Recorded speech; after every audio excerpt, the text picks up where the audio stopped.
Hello and welcome to the beginning of our 2024 Listen and Learn Summer Series. And we are super duper excited to be introducing this show. And I have to obviously point out that we're in this kind of gear, aren't we, Cyndi? Because we've got the sunglasses on.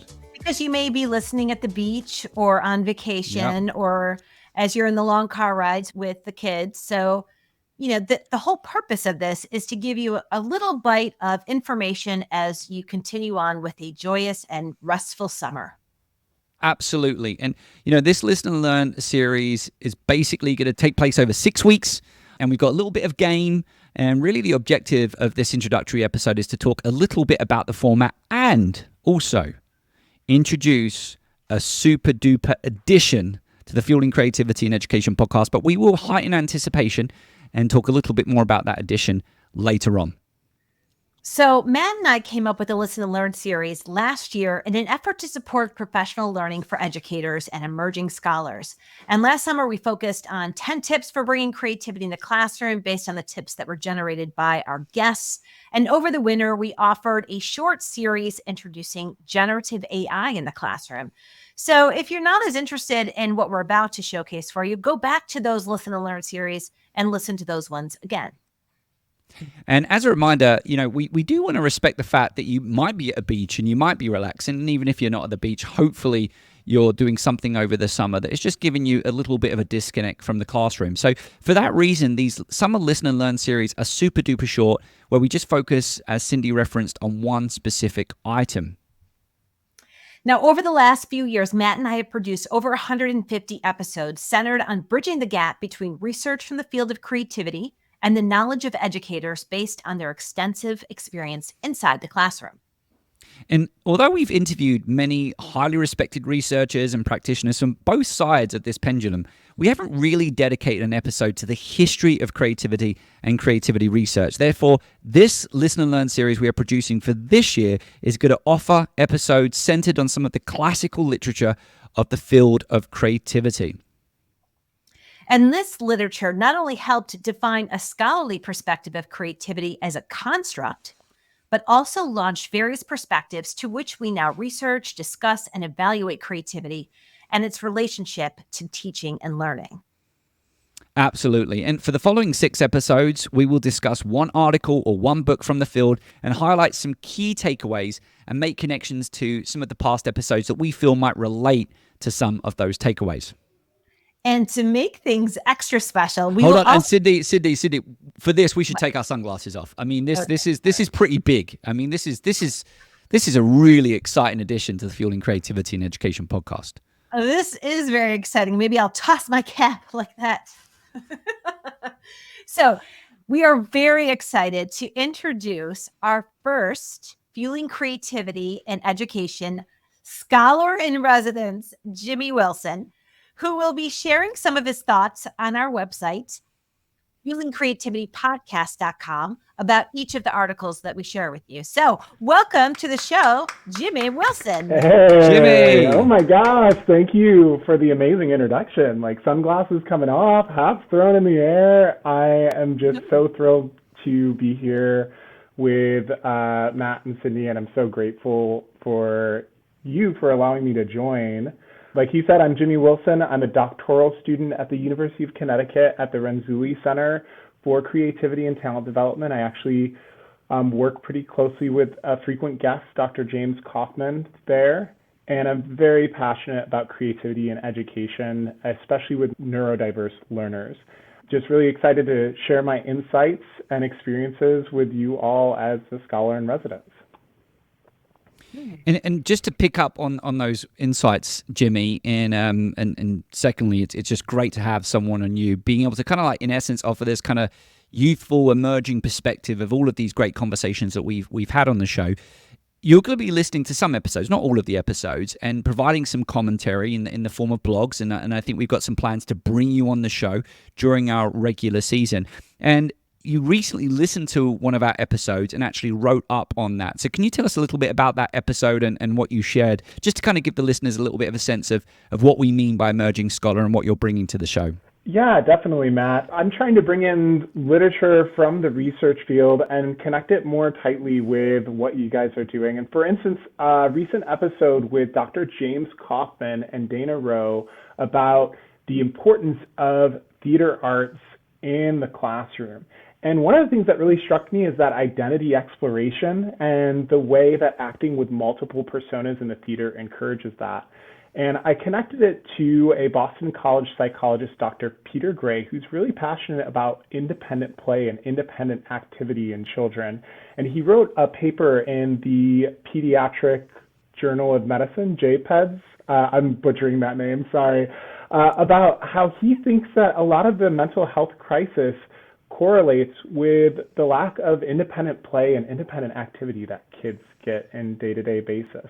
And I think that'd just be such a fascinating thing to look at is how does the theater arts, how do they help with kids' mental well-being? That sounds really interesting. And I have to say, Matt, I don't know about you, but I don't think I ever knew more of what was happening in the field, like being on the cutting edge, than when I was a doctoral student. No, and just listen to Jimmy right now, right? Like, so my gut feeling is, Jimmy, you're immersed in some of the most recent literature. You've referenced you're working alongside people like James Kaufman, and it allows you to make these connections that are highly relevant to the field and also highly relevant to people like you who are looking to find that space that accommodates their interests, but also gives back to the field of creativity. And posing the question that you referenced, I remember I'd shared in that show that I'm still kind of exploring different aspects of what is it about theater communities that we get something from. And actually just the last couple of weeks, I found myself pondering, you know what, there's probably different types of people that get different things from those communities. But I started to wonder also, does it attract a certain type of person to those communities as well? And I think the question you're asking is a really highly relevant question that I think is closely associated with that. And of course, someone can then go on a scholarly journey to try and answer that question through scientific research. I also want to mention that, Jimmy, you were a teacher before you became a scholar in residence, correct? That's right. Yeah, I've spent the last decade teaching in schools and urban schools in Texas and rural schools, elementary school students, middle school students, but mostly 9th through 12th grade creative writing and English language arts. And that really got me into the research field of how can I expand this work to reach more people, just like your mission here on the podcast. And before we transition, and we are going to transition, and Jimmy, we're actually going to get you to do a very special thing on the episode, All right. And for the Listen and Learn series. But what I do want to emphasize is that, Jimmy, you had been listening to some shows, and then you reached out to us via email, or you reached out to me because I'm at the University of Connecticut as well, and you kind of just said, hey, I'd love to connect. And I want to keep putting that out there to our listeners because we really do enjoy it when we get classroom practitioners or emerging scholars like yourself who reach out to us, just want to connect and kind of like have a conversation about, the type of relationship that they might have on the podcast. And we're certainly receptive to continuing to have the conversations similar to what we've had with you. And certainly we're really excited because this idea of an emerging scholar only came about, in essence, Jimmy, because you wrote that email and reached out. So thank you. Wow. Well, thank you guys. I'm so excited to start this journey on the podcast with you all and to share what I found out online and in the show. Okay, so before we go, we want to let you know about a kind of interactive game that we started with last year's Listen and Learn series. And it's very simple. Basically, what we do is we share a secret code word at the end of every single episode. And of course, you have to I just use the word code word again. What I mean is we share a letter at the end of episode. And of course, that letter makes up a secret code word. And so what you have to do, of course, is to work out what that code word spells. Cyndi, I hope no one does it, because I suddenly realize we now live in a world with generative AI and someone could just plug all of the letters into generative AI. And you're not allowed to do that. Okay, that's a rule. That's rule breaking. You can't use AI. So the key point is we're gonna share these letters at the end of the show.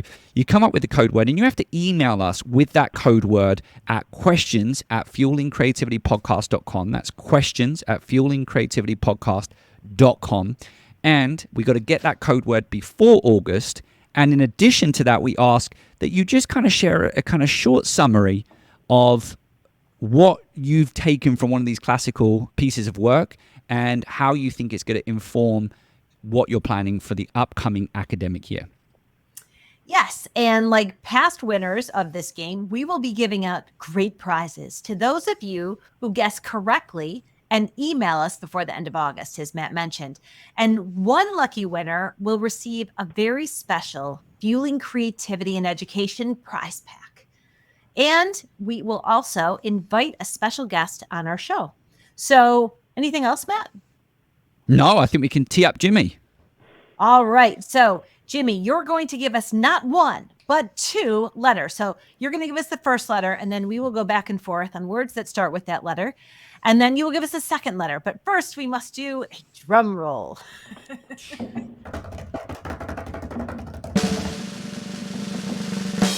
Jimmy, the letter is? The first letter is A, as in apple. Artichoke. Avocado. Anchovy. Apollo. Asparagus. Okay, I think we're good there. It was interesting. I was just for the record, I clearly was the creativity one, right? Because I broke with the food theme. Yeah, you had more flexibility, but Cyndi had more fluency. So. Ooh, I like that. Ouch. That was a good political answer. That was. Right. I could have kept going. Matt's the one that stopped. Yeah, I struggle with the spelling. You'll see, I struggle with the spelling. All right. And we have another letter, right? Yes, We do, because you picked a word that was 8 letters. Okay, so yes. So this word is 8 letters. So we got the first letter, which is A. The second letter is? The second letter is N, as in Nancy. Neanderthal. No. Neptune. Night. Jimmy, you got to give us one. Noodle. Ooh, night. Neck. New. Nincompoop. Novelty. Ooh, nincompoop. We'll end it on that. That's a great addition there, Jimmy. Nincompoop. That's probably the best way of describing the word that I decided not to share. Nincompoop. It was going to be naked. I don't know why. I connected noodle and naked to each other. So I was like, that's just a weird connection. I know. All right, so we're going to end it there. My name is Dr. Matthew Worwood. And my name is Dr. Cyndi Burnett. And I'm Jimmy Wilson. This episode was produced by Matthew Worwood and Cyndi Burnett. Our podcast sponsor is Curiosity to Create, and our editor is Sam Atkinson.